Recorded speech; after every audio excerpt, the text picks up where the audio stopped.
एक तरफ दुनिया के सबसे ताकतवर देशों में से एक का दावा और दूसरी तरफ एक और बड़ी शक्ति का साफ साफ इनकार।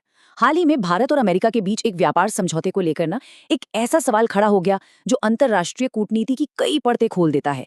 इस कहानी में दावे हैं, खंडन है और हाँ, पर्दे के पीछे के कुछ ऐसे संदेश भी हैं जो पूरी तस्वीर ही बदल देते हैं। तो सवाल बहुत सीधा है, आखिर सच कौन बोल रहा है?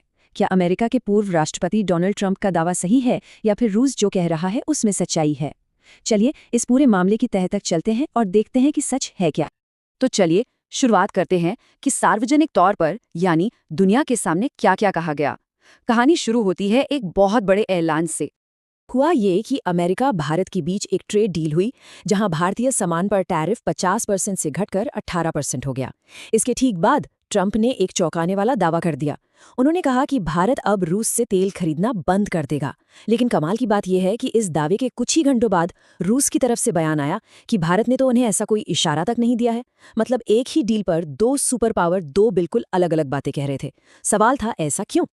और बात सिर्फ तेल तक नहीं रुकी। ट्रंप ने यह भी कहा कि इस डील के तहत भारत अमेरिका से $500 अरब का सामान खरीदेगा। ये एक बहुत बहुत बड़ी रकम है। इस दावे ने मामले को और भी ज्यादा गंभीर बना दिया। लेकिन जैसे ही अमेरिकी पक्ष की बातों को थोड़ा और गौर से देखा गया, कहानी और भी उलझने लगी। पता चला कि व्हाइट हाउस के अपने ही बयानों में तालमेल नहीं था।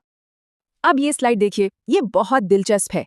ट्रंप ने अपने ट्वीट में साफ साफ खरीद यानी परचेज शब्द का इस्तेमाल किया था, लेकिन कुछ ही समय बाद उनकी प्रवक्ता ने इसे निवेश यानी इन्वेस्टमेंट बता दिया।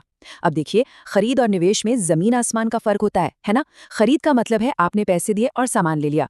निवेश एक लंबी प्रक्रिया है। ये छोटा सा बदलाव बहुत कुछ कह रहा था। तो सवाल उठता है कि आखिर व्हाइट हाउस की कहानी बदल क्यों रही थी? एक ही प्रशासन के लोग अलग अलग बातें क्यों कर रहे थे? इस पहेली को सुलझाने के लिए हमें वक्त में थोड़ा पीछे जाना होगा, कुछ महीने पहले। इन सब पब्लिक बयानों से कुछ महीने पहले पर्दे के पीछे कुछ और ही चल रहा था।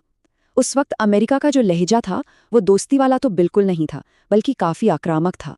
ये शब्द अमेरिकी ट्रेजरी सचिव हॉवर्ड लिटनिक के हैं। जरा अंदाजा लगाइए। उनका मानना था कि भारत बातचीत की मेज पर आएगा और माफी मांगेगा।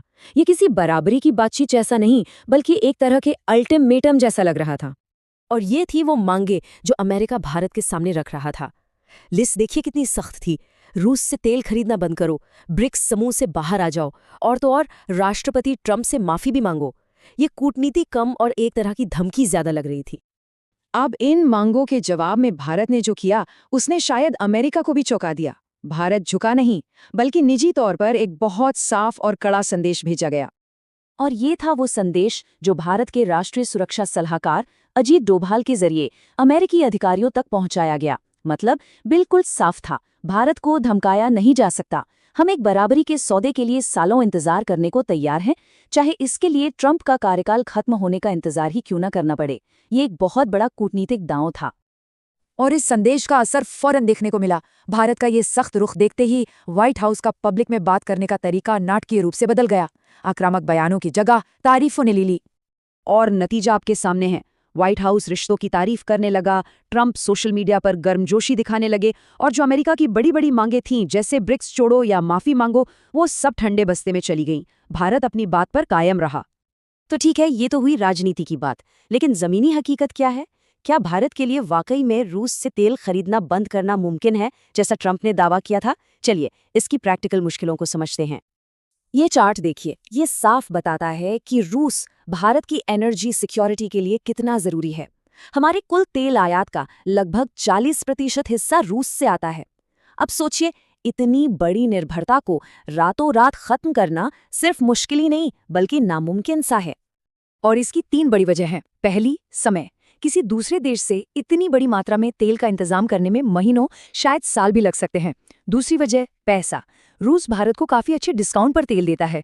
और तीसरी, सबसे बड़ी टेक्निकल वजह, हमारी ज्यादातर रिफाइनरियां रूसी कच्चे तेल को प्रोसेस करने के हिसाब से बनी हैं। उन्हें बदलने में बहुत वक्त और पैसा लगेगा। तो इन सब बातों से आखिर पता क्या चलता है? निष्कर्ष बिल्कुल साफ है। भारत ने रूस से तेल खरीदना बंद करने का कोई वादा नहीं किया। हाँ, भारत ने अपनी तेल सप्लाई में विविधता लाने की बात जरूर कही है, लेकिन ये तो भारत की बहुत पुरानी नीति है, ताकि किसी एक देश पर हमारी निर्भरता कम हो। ये कोई नई बात नहीं है। और अंत में ये पूरी कहानी हमें एक बड़े सवाल पर लाकर छोड़ देती है। अंतर्राष्ट्रीय संबंधों की दुनिया में असली ताकत किस चीज में होती है? उन बातों में जो दुनिया के सामने बोली जाती हैं, या उन संदेशों में जो बंद दरवाजों के पीछे दिए जाते हैं? इस पर सोचिएगा जरूर।